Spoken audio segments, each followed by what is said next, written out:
प्रिय आत्मन सद्गुरुदेव शिव कुमार शास्त्री जी महाराज की जय। जय। मुनि समाजर अमृतवाणी को मु आज स्वागत करुछि। आम सहित मुनि दाशरथी कानन को अछंती। तांकर गोटे प्रश्न थिला, तांको प्रश्नर उत्तर पंकजिनी भौणी देबे। मुनि जी जय जी। जय जी। आपण से प्रश्नटी जो पचारथिले टिके कहंतु। हाँ, मनीष जो दुख कष्ट रोग व्याधि को जो से कष्ट सहे से तार ये जन्मर कर्मफल ना पूर्व जन्मर कर्मफल? अच्छा अच्छा, हाँ ठीक अच्छे। पंकजिनी भौणी जय जी। जय जी। जय जी। टिके उत्तर देले दाशरथी मुनि कोर उत्तरटा टिके दियंतु आपण प्रश्नर उत्तरटा। जय जी। जय जी। आमे समस्तंकु अमृत पाणी जय जी। आमे जानिबा जे এই प्रश्नटी प्राय समस्तंकर थाए जे दुख आसे केउठु। दुखर मूल कारण होउची तार कर्म, कर्मर वासना। कर्मर वासना ताको क्लेश देई थाए। जेतेबेले आमे देखुछे कोनोसी मनेकर आमे उदाहरण नवा सद्गुरुंकर जे सद्गुरु रोगी ही जन्म नेइथिले।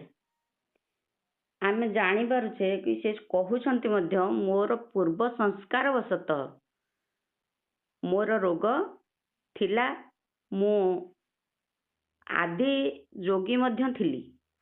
जेतेबेले तांकर ज्ञान है गला सेतेबेले तांकर समस्त रोग कुआडे पळेई गला। तेबे आमे जानुछे कर्म अज्ञानता वशत करी आमे जो अंध भावरे चाली आसीछे आज पर्यंत जेते जन्म हेलाणी सेई संस्कार वशत आमको दुख आसुछि।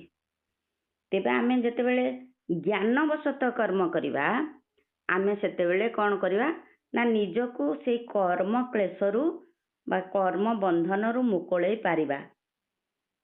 तो आमे देखुचे आमे ई जन्म रे जदि आमे गोटे पणस गछ बा तेंतुली गछ लगौछे सेई फलटा मध्य सेई आंब टाकुआरु आंब फल होउची, तेंतुली मंजीरु मध्य तेंतुली फल हेउची। एठी कोनोसी जो माने अछंती हमर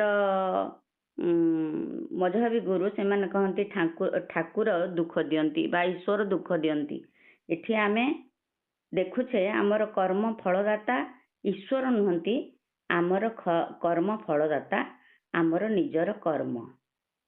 जदि आमे कर्मटा को भल भाबरे प्यूरिफाई करदबा जे आमे ज्ञानवशत कर्म करिबा, आमे निजर आत्मचिंता करिबा, जीवर कल्याण चिंता करिबा, आमे निजे जो कर्म करुछे जानी बुझिकी करिबा, तेबे आमर दुख कष्ट आमर दूरे जीव।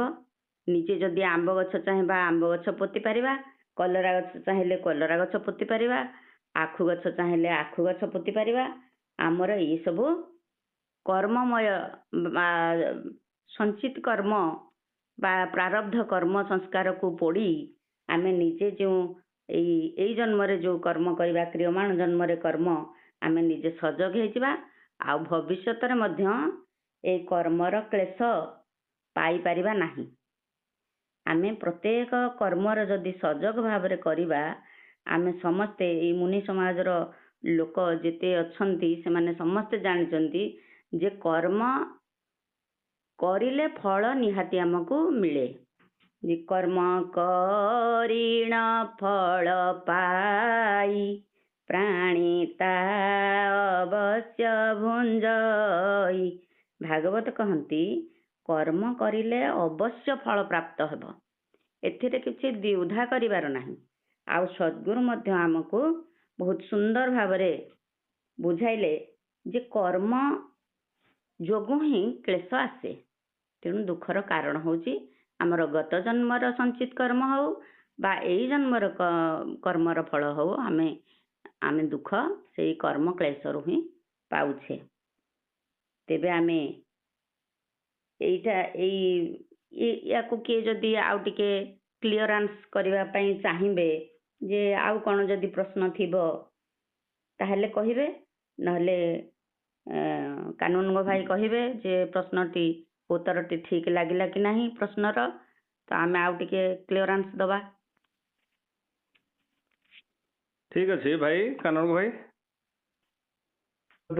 ଠିକ ପାଇଲି। ଆଚ୍ଛା ଆଚ୍ଛା, ହଉ ଠିକ ଭୋଜନର ଅଛି। କର୍ମଫଳ ଆଉ ଏଇ ଜନ୍ମର କର୍ମଫଳ ଯୋଗୁ ମଣିଷ ହଁ, ଦୁଃଖ କଷ୍ଟ ଭୋଗେ। ତାକୁ ପ୍ରାରବ୍ଧ ବୋଲି କୁହାଯାଏ।